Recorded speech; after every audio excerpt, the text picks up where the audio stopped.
Minister Nkosazana Dlamini-Zuma, Minister Zizi Kodwa, and other ministers who are also here today, as well as our deputy ministers. The Premier of the Gauteng province, kana babitsa mampanya-panya kapa babitsa mang.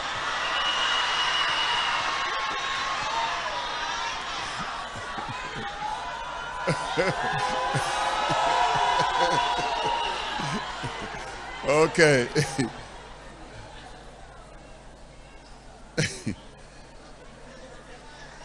The MMC of the Mayoral Committee of Tshwane, members of Parliament who are here with us today, representatives and leaders of various political parties here present, religious leaders, our traditional leaders who are also here with us, and community leaders also here present, and guests both representing various countries and guests from around the country as well, and more importantly, Mama Sophie de Bruyn. I greet all the women of South Africa on this very special, auspicious day, the 9th of August, Women's Day. Today, as men and as women, we celebrate the beautiful mothers of our nation, our sisters who are also beautiful, our grandmothers who are outstandingly beautiful, and our daughters who are extraordinarily beautiful. Together, we thank the women of South Africa for the role that they have played in the life of our nation. And the role of women in our country has been phenomenal. Today, we celebrate how far we have come in building a non-sexist society where women, and we are striving to ensure that women become freer and attain that moment, Minister Dlamini-Zuma, of total freedom, where women, and we are doing this, we are inspiring that women should enjoy equal rights to those of men as guaranteed by our Constitution.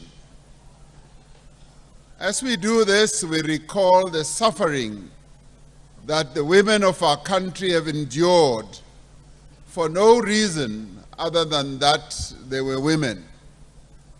And of course, they have also suffered under another form of oppression, which is because the majority of them are black or were black during the apartheid days, and also because they came from the working class stock.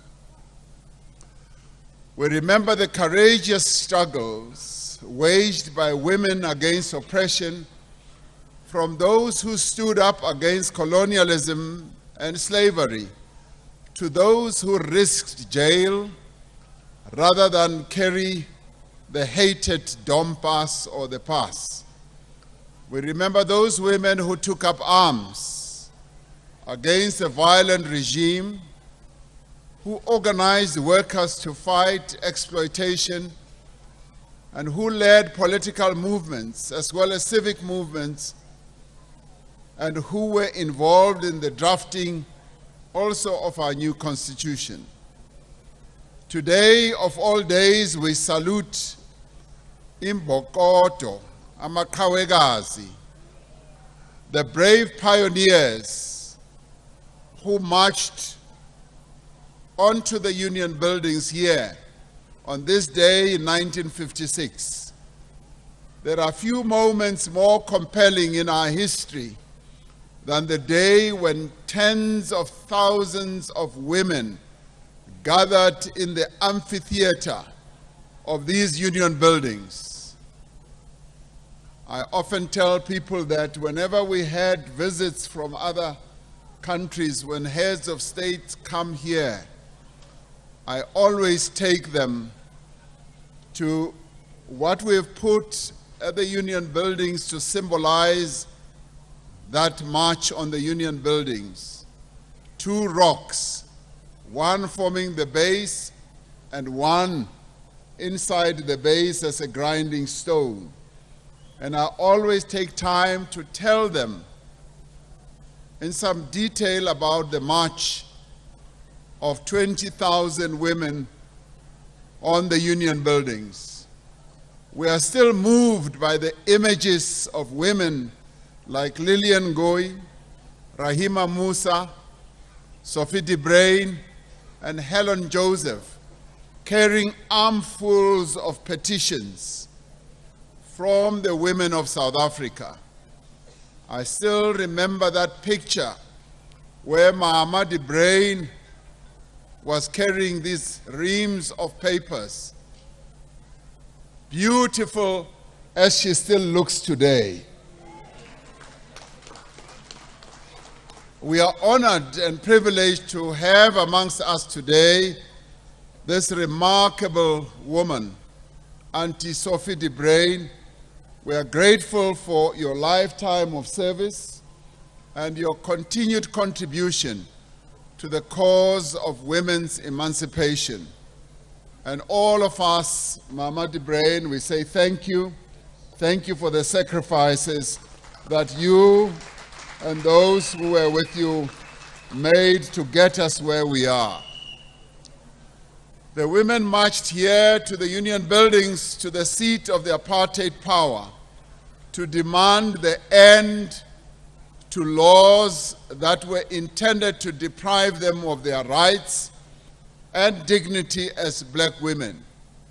Today, all the women of South Africa, whether they are black, white, Indian, or colored, do have rights that we can celebrate today.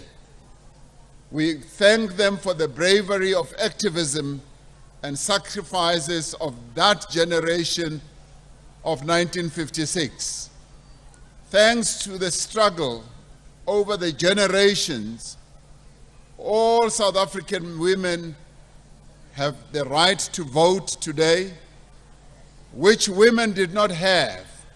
They have the right to work, a right that was restricted or limited just to menial jobs and domestic work. They have the right to have control over their bodies, the right also to property, and to be able to own assets, even though that right is still restricted. On this Women's Day, we pay tribute to Imbokodo from across South Africa for their resilience. Despite the hardships, the deprivation, and the many difficulties, South African women continue to stand strong.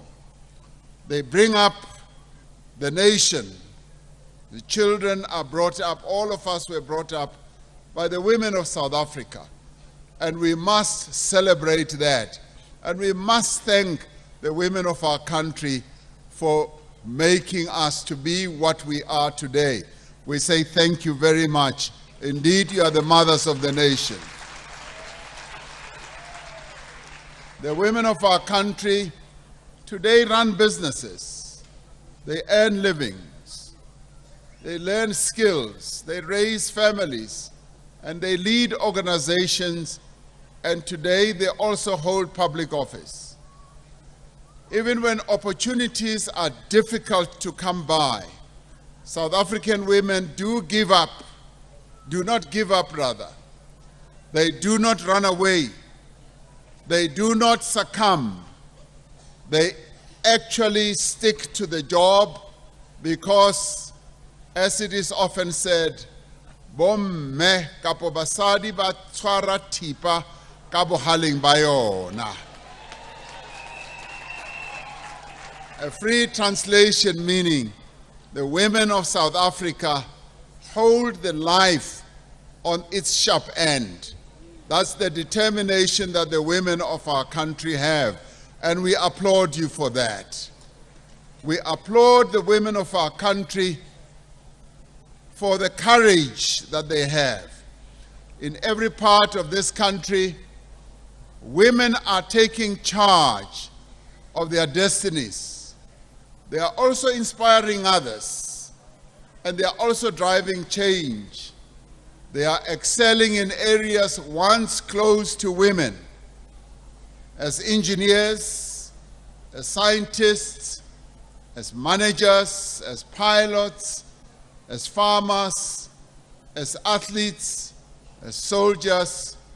And when it comes to soldiers, that's when I admire them the most, because I always see them on Armed Forces Day, carrying the very big guns with lipstick on their mouths, and I always wonder, lipstick and a big gun, how do the two connect?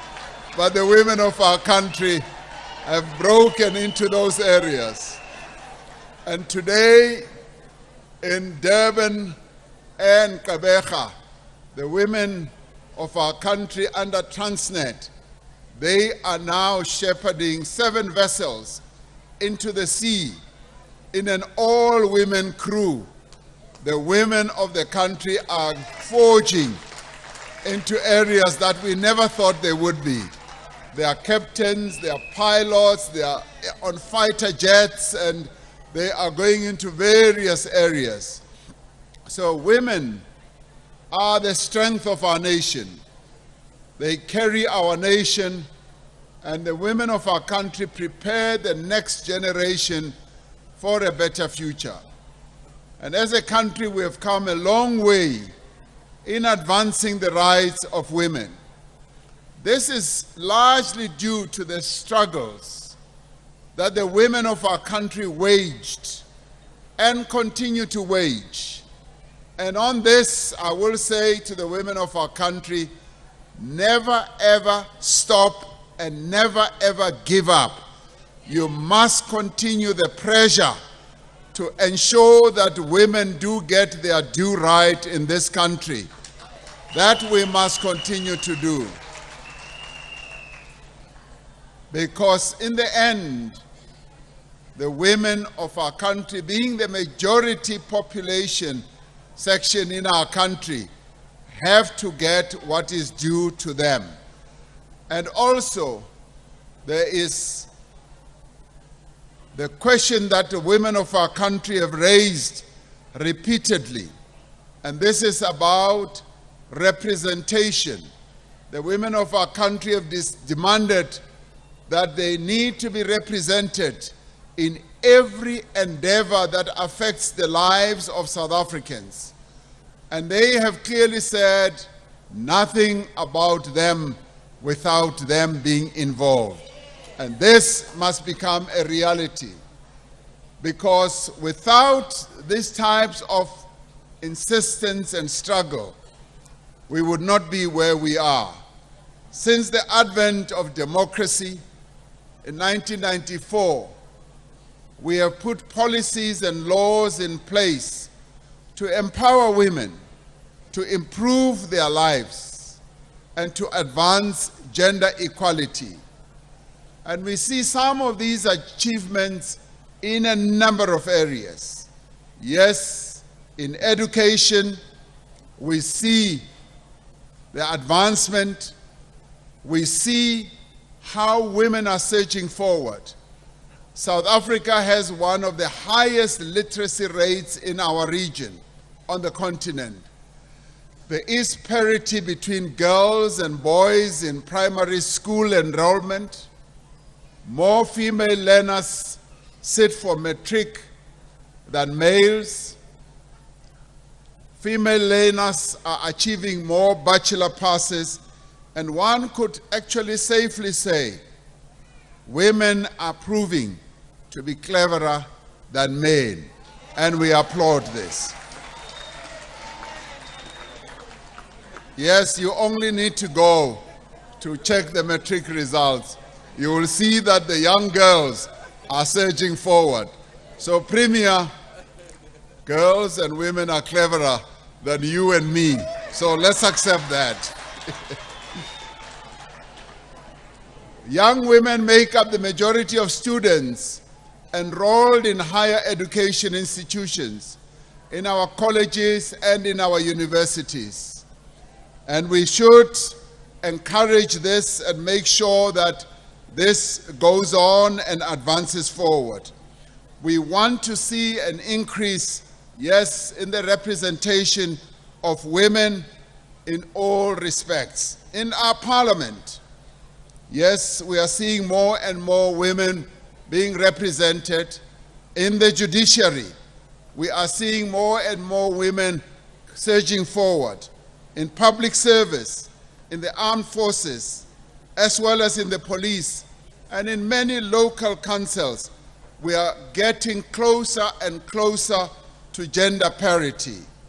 In the cabinet that I lead, there is parity between men and women, and we have made sure that we will keep that 50-50 balance in the cabinet of the Republic of South Africa. In order to advance the lives of women, there must be policies and laws that focus and advance the women of our country. Our laws and policies must have a bias towards improving the lives of women. And we'd like to see, as we draft our laws, to ensure that we use a microscope to see how best the interests and the lives of our women can be improved.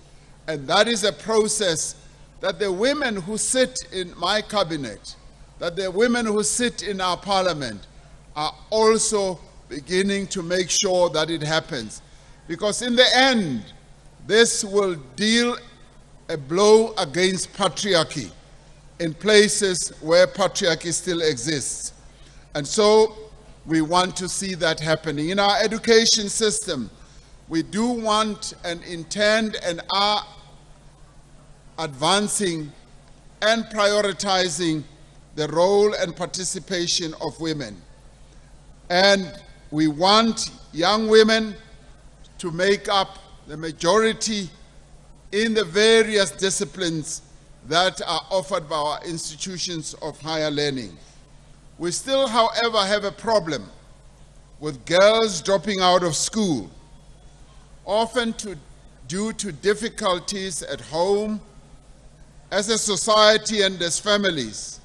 And as a nation, we must ensure that our girls stay at school and that they finish school.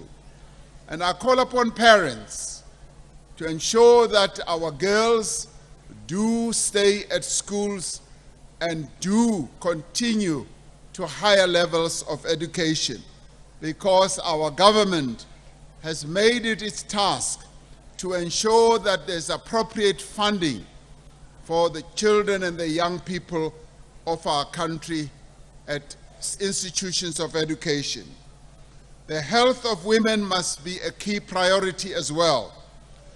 We should remember it was President Nelson Mandela who decided right at the dawn of our democracy that pregnant women and children under 6 should get free health care. We have advanced even much further since 1994. Women's health outcomes continue to improve as a result of progressive policies around reproductive health, antenatal care, HIV/AIDS, and other communicable diseases. Even though women's health outcomes have improved by a number of indicators, women still carry the largest share of burden of HIV and are more vulnerable to sexually transmitted diseases. Despite our laws, women and girls in many parts of this country still struggle to access reproductive health services. And this has to improve. And our health services need to be more accessible. And this is a priority that our Department of Health will also be focusing attention on. The participation of women in our economy must also be improved. Our economy remains dominated by men. More women are unemployed than men. When you look at our unemployment figures, you find that it is more women who are unemployed than men. And this has become and is a priority for our government. Women are more likely to work part-time. They are more likely to be unskilled and semi-skilled, and they get much lower pay than men. And women are disproportionately responsible for unpaid care work. And it is in this area where we say there must be equal pay for equal work, and women can no longer be paid lower than men for the same work that they do.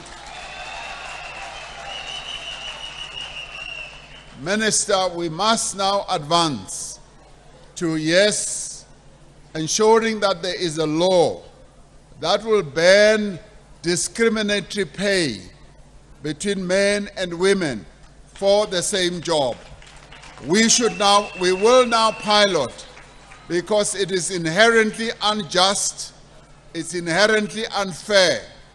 And we also see this with the underpayment of our women's sports people. And I will deal with that in a little while. We saw that last year, or was it earlier this year? It was last year when the women won the African Cup of Nations. And in the end, we found that they were being paid less than men. And I made a call then that there must be equality of payment between men and women at that level. In fact, right now, I'm sure you will all join me. They should actually be getting more paid because they perform better than our men. So as a result of all this, women are more vulnerable to poverty, to food insecurity, and to hunger. Even today, nearly 3 decades after the dawn of democracy, the face of poverty is still the face of a black woman. And that also must be changed. The emancipation of women, therefore, cannot be achieved without economic empowerment. Women must be breadwinners. They must have equal job opportunities. They must be able to start and own and manage their own businesses. Women need to have financial security and independence to have control over their lives. We are determined to make the most available resources to make a difference in the lives of young women, women with disabilities, rural women, as well as LGBTQI+ women. We are making a difference in the lives of women who are involved in small, medium enterprises, in cooperatives, and also in the informal sector. Among other things, government is supporting women's economic empowerment through public procurement. We have made a commitment as government to allocate at least 40% of public procurement to women-owned businesses. And Minister Dlamini Zuma is looking at a various number of mechanisms to make sure that this does happen. including up to moving to a level where we will have regulations and legal as well as legislative prescripts that will ensure that indeed the women of our country do get empowered. While government departments are working in earnest to award more contracts to women-owned businesses, we need to do much more. As things stand, less than a third of the companies listed on the government central supplier database are women-owned. We want this to change. We have trained more than 6,000 women entrepreneurs to take part in public procurement opportunities. The success of this program has convinced me of the need to train more and more women entrepreneurs in their thousands. When I was given the report that we have only trained 6,000, I said I want tens and tens of thousands of women to be trained in this way. The African Continental Free Trade Area, which is now in implementation mode, will give women-owned businesses in our country and across the African continent access to new markets and opportunities. And this is precisely where we want our women to participate, and we want to strengthen their hand and to have them well prepared and well trained and well resourced to be able to participate in this. We are working with partners on opportunities for women's employment and entrepreneurship in agriculture, in manufacturing, in technology, and also the oceans economy and others. The green economy presents immense potential for women's entrepreneurship and empowerment, especially in renewable energy. In a number of cities and towns, there are many women who are established as green entrepreneurs, working in recycling, in greening, in climate-smart agriculture, and in a number of other avenues. We call on the business community to support women's economic empowerment by partnering with small businesses that are led and owned by women as part of their green economy plans. There is also immense opportunity for young women in public employment initiatives. Since it was established in 2020, the Presidential Employment Stimulus has provided work and livelihood support and opportunities to more than 1.2 million people. Of the participants in the program, more than 60% of the participants are women. And this is something that we need to celebrate, but we also need to increase, because we need to see more and more women participating in a greater pool of the participants that can participate in these types of public employment initiatives. We will ensure that our just transition to low carbon climate resilient society protects the interests of women as it does for all those affected, and that it offers opportunities for women workers and women-owned businesses as well. Government continues to support women-owned businesses to expand and to diversify. We are specifically increasing our support for small medium enterprises through the National Empowerment Fund, through the small enterprise finance agencies and other mechanisms that we have. And working with the financial services sector, we are looking to close the gender gap so that women can access banking services and credit for their businesses.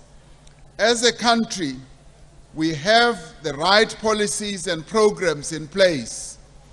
Led by the women of our country, we will continue to develop policies that will advance the interests of the women of South Africa.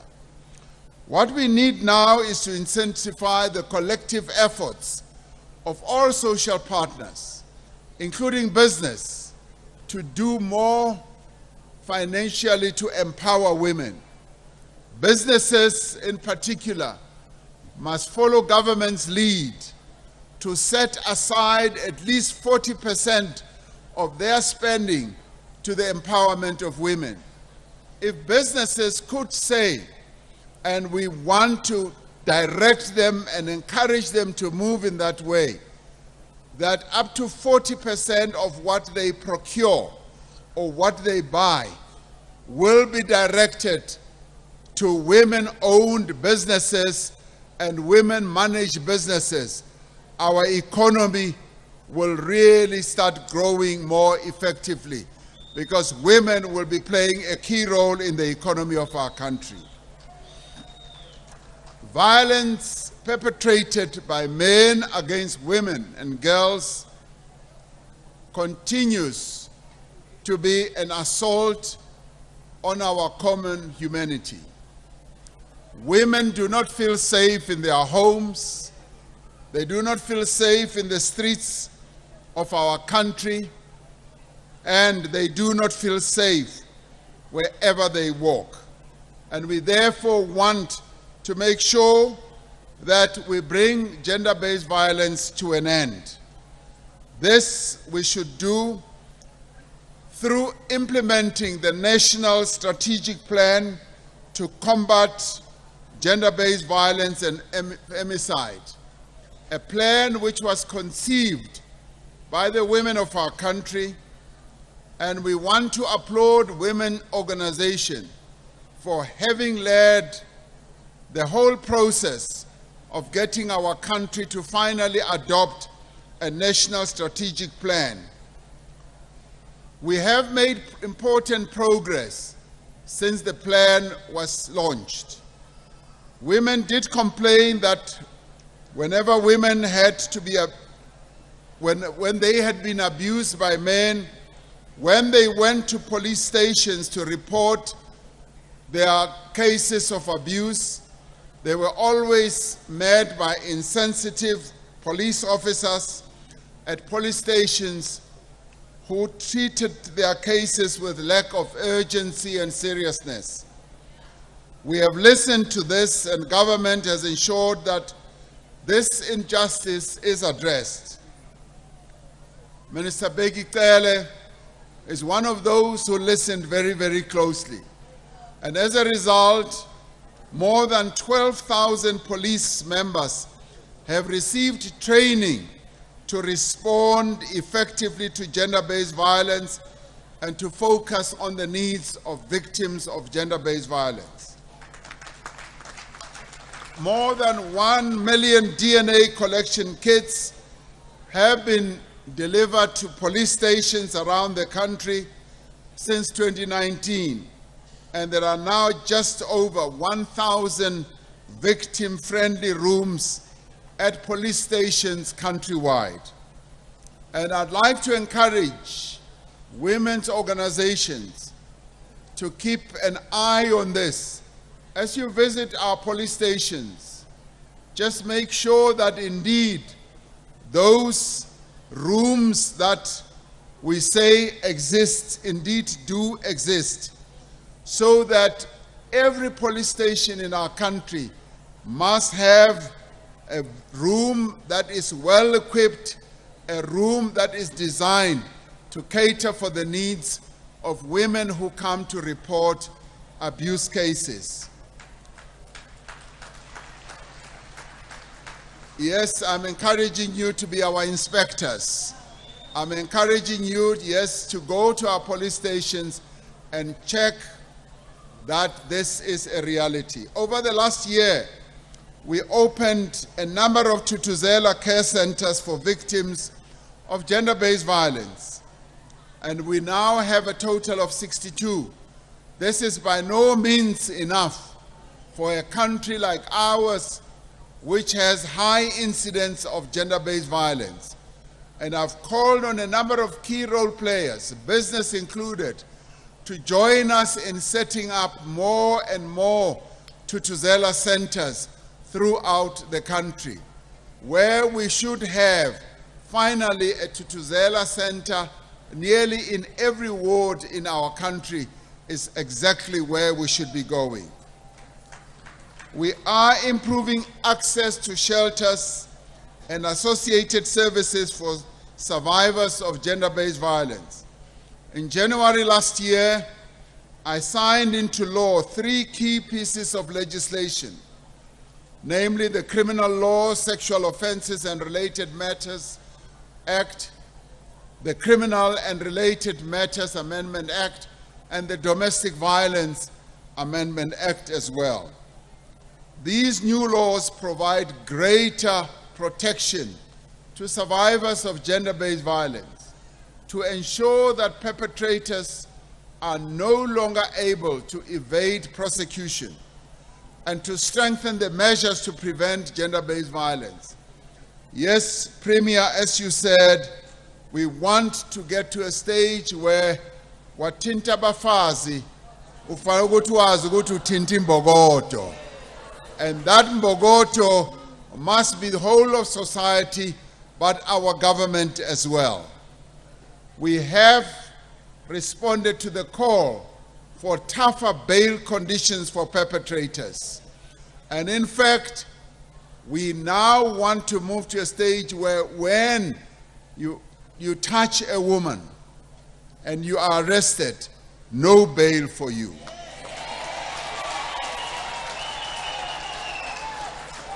And when you kill a woman, life sentence for you.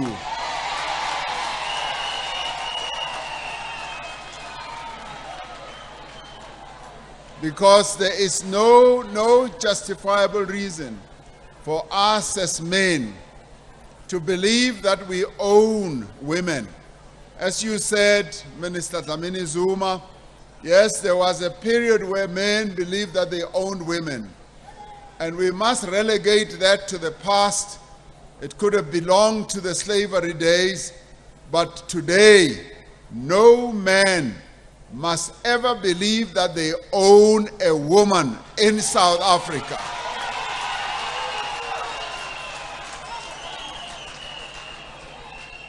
Effective from this month, no police bail may be granted to persons charged with rape or if the victim was in a domestic relationship with the perpetrator, even if it was in a domestic relationship. Such bail applications must be formally applied for in court.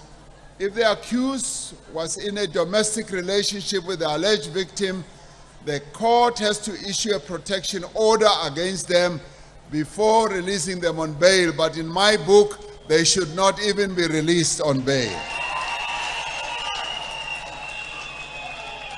Also effective from earlier this month, gang or serial rapists face life imprisonment, as do perpetrators of date rape, marital rape, child rape, and incest. We are also piloting a system in a number of provinces that will enable victims of domestic violence to apply for protection orders online, where you can go online and apply for a protection order against anybody who's abusing you. Now, we congratulate all those who have been involved in ensuring that these progressive laws are rolled out as soon as possible. Awareness raising and social behavior change programs are taking place in schools, at our universities, in communities, and through door-to-door campaigns.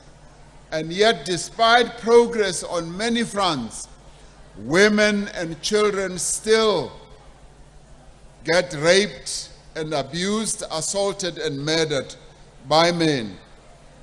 This tells us that It is not enough for our laws to change, for our policing to improve, for survivors to receive better care and support. That is not enough. Society needs to change. Men need to change, because many of these cases are actually done by people who are known to the women of our country. So that is why we say that society needs to change, so that we can get to a point where we eliminate gender-based violence. Now, coming to sport, the women of our country are excelling in sport. That is the reality. Banyana and the Protea netball team did our country extremely proud recently. They put our flag on the global map. Banyana, as I said, won the Women's Cup and reached the top 16. The very first football team in our country to reach the top 16. Bafana has not yet succeeded. Banyana has. So Bafana must come and take lessons from Banyana.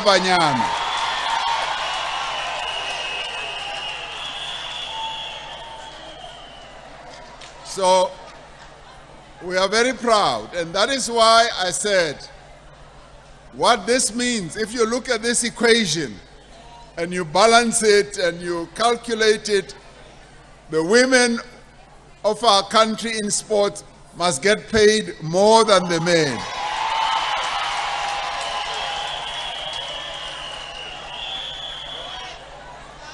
Now, of course, we also, and I call upon our sporting organizations, I call upon the sponsors of sport to ensure that we have professional leagues, particularly in football as well as netball. Once we have professional leagues, that will encourage and sharpen the skills of the women of our country. I have no doubt that the World Cup could be in our hands very soon. Now, I attended the final match of netball in Cape Town a few days ago, and Minister Zizi Kodwa encouraged me and said, "President, let us as government make a commitment that we are going to build a netball arena for the women of our country." Because as Dame Nicole, who is the president of netball, World Netball, she said to me that, "President, once there is a netball arena, it is going to encourage even young girls to participate in larger numbers, and you will see a great improvement in your netball." So that is now on our screen, and we are going to ensure that there is a development like that. The Premier says he wants it here in Gauteng.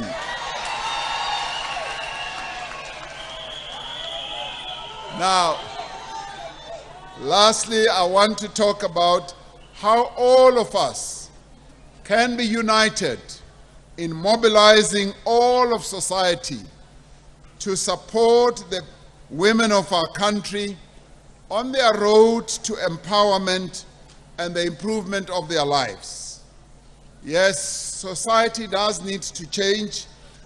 We need a movement as powerful as the women who marched on the union buildings to end violence against women and children, but we also need a movement that will ensure that there is meaningful empowerment for the women of our country. We end patriarchy. We ensure that they become economically active.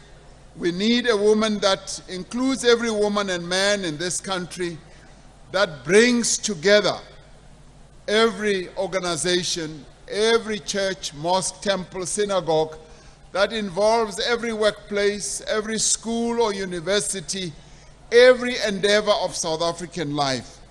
We need a movement that extends to every town and village, that extends to every farm and homestead, every home and hostel. No one should be left behind or left out of this whole endeavor. So in the end, as we celebrate Women's Day here at the Union Buildings, we are disturbed by the troubling events in the city of Cape Town.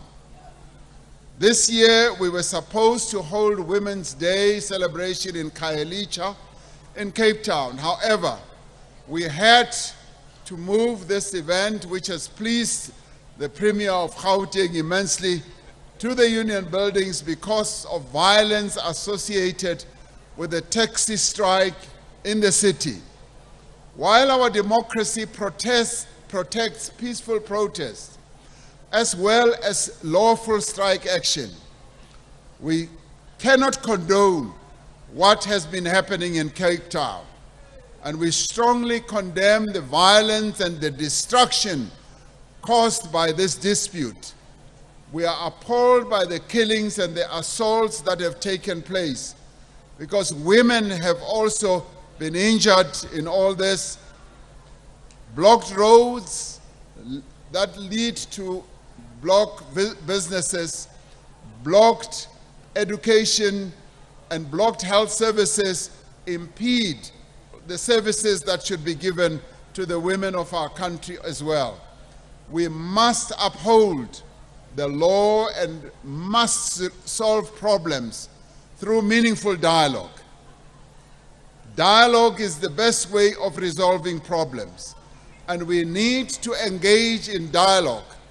And when you engage in dialogue, it means that much as the situation may be difficult, we need to settle down, and all parties must come together to engage in dialogue without resorting to violence. Today we think of the women of Khayelitsha and the rest of Cape Town. We think about the men and the children and the families that are trying to go about their lives in peace and in safety in that part of our country. We also have a responsibility to protect lives and livelihoods. We all have a responsibility to build a safe and peaceful society.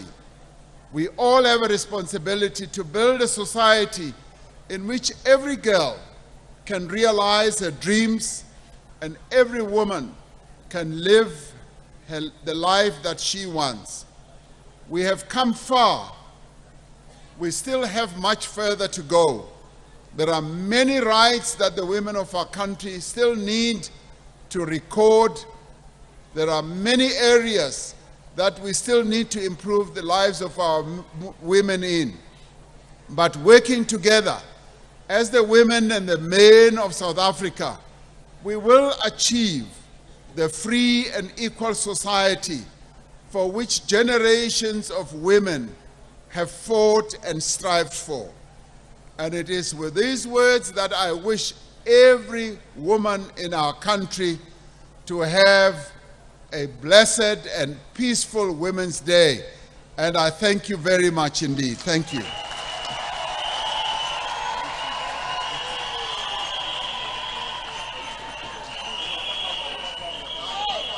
Sigazima libongwe malibongwe